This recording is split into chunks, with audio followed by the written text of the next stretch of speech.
Wala pa. Wala pang pasya ang pamamahala kung sino ang dadalhin ng Iglesia ni Cristo sa araw ng eleksyon. Yung ibang mga politiko, inuunahan na nila yung pamamahala.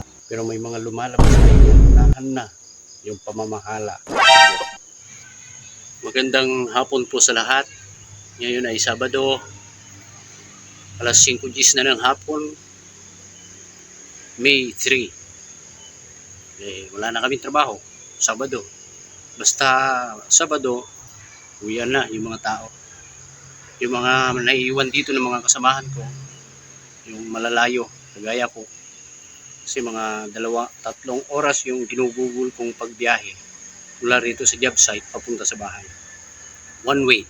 Tapos pabalik, 3 oras din. Halos 6 na oras. Kaya dito na lang ako.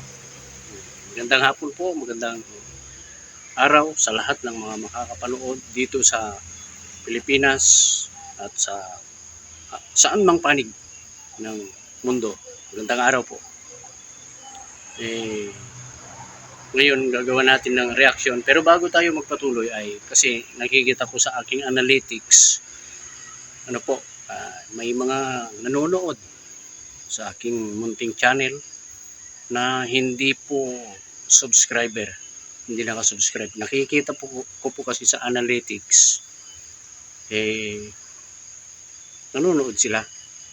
Yung iba nga nagko-comment, inaabangan nila yung bawat video na i-upload ko para proteksyonan yung aking relihiyon, Iglesia ni Cristo, laban sa mga kritiko na kagaya mo sa Iglesia ni Cristo. Alam ko lagi mong inaabangan yung aking mga upload kung paano ko ipagtanggol ang aking relihiyon laban sa iyong mga ibinibintang na walang katotohanan. Kaya lagi kang nakaabang pero hindi ka subscriber, pwede kang maging subscriber para lagi mong mapanood yung aking mga upload, yung mga video para sa aking pagtatanggol sa aking relihiyon, dahil ito lamang ang totoong relihiyon. Ito ang tinubos ng Panginoong Hesukristo. Ito ang ililigtas niya pagdating ng araw ng pag-uukol. At sana makasama ka namin sa loob ng Iglesia ni Cristo. Napindot mo na ba yung subscribe button? Yun, maraming salamat po. Tuloy tayo sa ating video. Yun nga, katulad ng sinabi ko, hapon na, Sabado, walang trabaho. Bukas Linggo, wala ring trabaho. Kaya relax muna tayo ngayon, kape. Habang nagkakape tayo ay gagawa tayo ng reaction video. Reaction video patungkol sa mga peking balita. Kasi malapit na yung election. Ngayon ay May 3. Ang election ay May 12. Isang linggo na lang mahigit. Pero may mga lumalabas na inuunahan na yung pamamahala. Inuunahan na yung tagapamahalang pangkalahatan, ang kapatid ni Eduardo B. Manalo. Yung ibang mga politiko, inuunahan na nila ang pamamahala. Na sila daw kung napili, sila daw ang nakuha ng Iglesia ni Cristo para pagkaisahan. Fake news yan. Huwag po kayong maniniwala sa mga ganyan.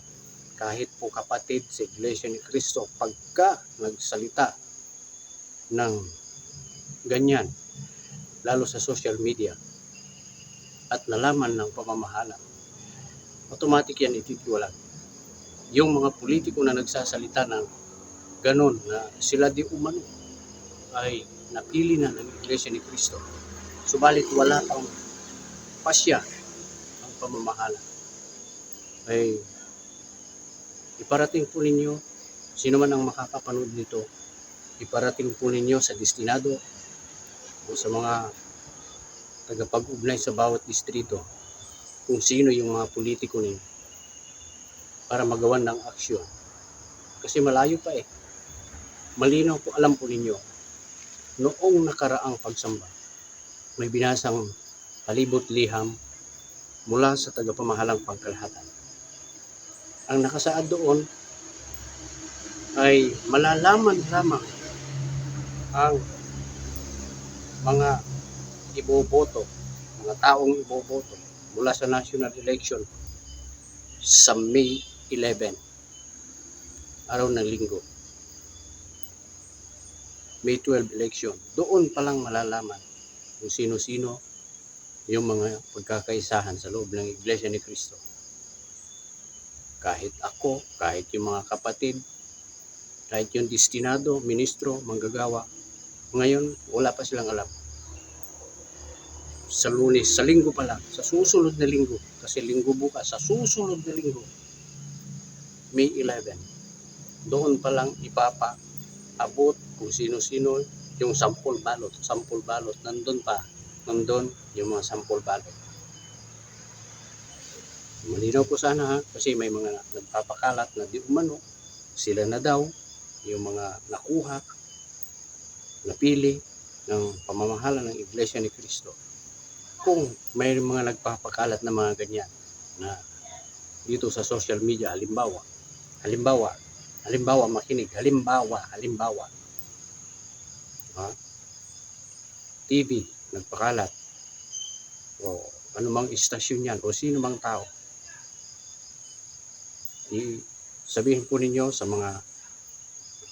mga kapatid, alam na nila ang gagawin nila. Pero sa mga hindi po namin kapananampalataya, ay makipag-ugnay po kayo sa mga kapatid. Magtanong po kayo, totoo ba na si ganito na ang inyong dadalhin? Malayo pa ang May 12. Ganun po. Ganun. Huwag kayong agad-agad gagawa ng mga issue na siya daw, si ganito daw, wala pa. Wala pang pasya ang pamamahala kung sino ang dadalhin ng Iglesia ni Cristo sa araw ng eleksyon. Malinaw po yan ha. Yung mga nagpapakalat na sila na daw kasi may napanood ako. Pero nung suriin ko yung Facebook na sinabi ng kapatid natin, wala na. Mayroon siyang ipinakita sa kanyang video. Pero nung sinuri ko yung link, wala na yung post. Siguro tinanggal na. Hindi ko nakita. Talagang sinuyod ko yung post, yung mga bawat post ng page na iyon na nakalagay doon sa link sa kanyang comment section ng kapatid na nag-upload ng video. Talagang sinuyod ko, wala na. Pero nandoon sa video ng kapatid na yung page na yun ay nag-post na patungkol sa mga politikong napili na daw ng Iglesia ni Cristo. Binasa pa nga niya yung post ng page na yun. Pinakita niya sa camera. Pero nang ako na mismo ang mag-search doon sa page na yun, wala na yung post na binabanggit ng kapatid. Kaya siguro natakot yung page na yun, tinanggal na niya, inalis niya. Yun ang pagkakalam ko. Pero nung napanood ng kapatid na iyon, yung nag-vlog, nakuha niya, na-screenshot niya. Kaya sinabi rin niya na yun ay fake news. Wala kang katotohanan. Kung ano po yung sinabi ng kapatid na nag-vlog, na fake news yun, ganoon din po ang sasabihin ko, fake news po yun. Wala pa pong katotohanan. Ano po, sana po ay malinaw sa inyong lahat. Yun lamang po at sana ay nagkakaunawaan tayo.